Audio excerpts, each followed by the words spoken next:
But what are the things happen at the moment that the Bible that prophesied?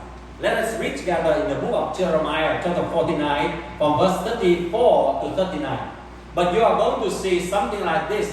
The Bible said that I will break the bow of Elam, the chief weapons of their might. I will scatter them to the four winds. Yes, I will restore the fortune of Elams in days to come, declares the Lord. Actually, I give you a capture of the four very important things that have been prophesied in the book of Jeremiah concerning about the nuclear strike that have happened, or the things that just happened on June 22nd when the U.S. just attacked or bombed the nuclear facility of Iran.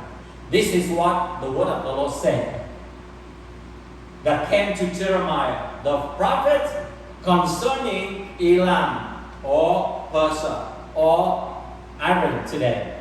Early in the reign of Zedekiah, king of Judah. This is what the Lord Almighty said. See, I will break the bow of Elam.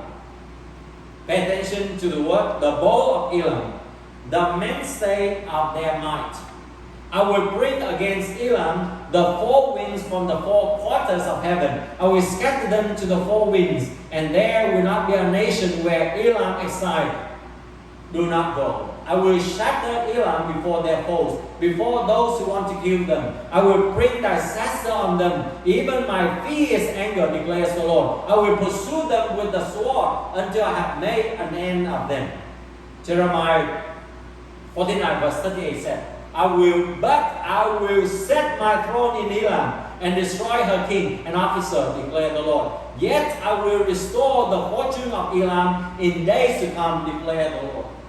I have a friend just came back about 2 weeks ago from Iran. About 6 months ago, he's now American citizen. But he had a house and he needs to go back and to sell his house in Iran. And when he was there, that the U.S. strike the nuclear site and all the chaos. And he told me when I was talking with him when he come back, and I said, well, come back to the U.S. And he said, oh, thank God I come back. Because in those moments, he really understands what is fear about. The people will begin to run up and on up. They have no electricity, they have no water, sometimes cannot go to the bank and have the money. And the people was in the panic for the second attack of the U.S.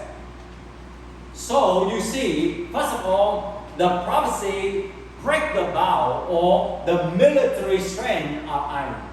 That we begin to see this prophecy is about to take place and being fulfilled one step at a time. And the chief weapon of their might, as we know, that this is the thing that Iran really want to focus to develop the nuclear weapons because they know they must have it. They need it in order to attack the nation. But the Bible already prophesied that those military strength and their might or their weapon will be broken. And this now we can see. And then the third one is that scatter them to the four winds. It talks about the mass migration. And it has been taking place. Maybe not at the large scale yet, but we are already seeing that so many Iranians also moved even to the US even in the last few years because of the region. But it's also become because of the threat of a big war that is going to happen. And when you are going to see about the Gog and Magog coalition is going to be established and Iran or Persia would be one of the members, at that time you are going to see a mass migration. I'm going to talk about that next week, okay, about Gog and Magog prophecy. But at this moment you see that the prophecy is now being fulfilled. But God say that I will set my throne in Elam, and the restoration and the revival will happen in Elam.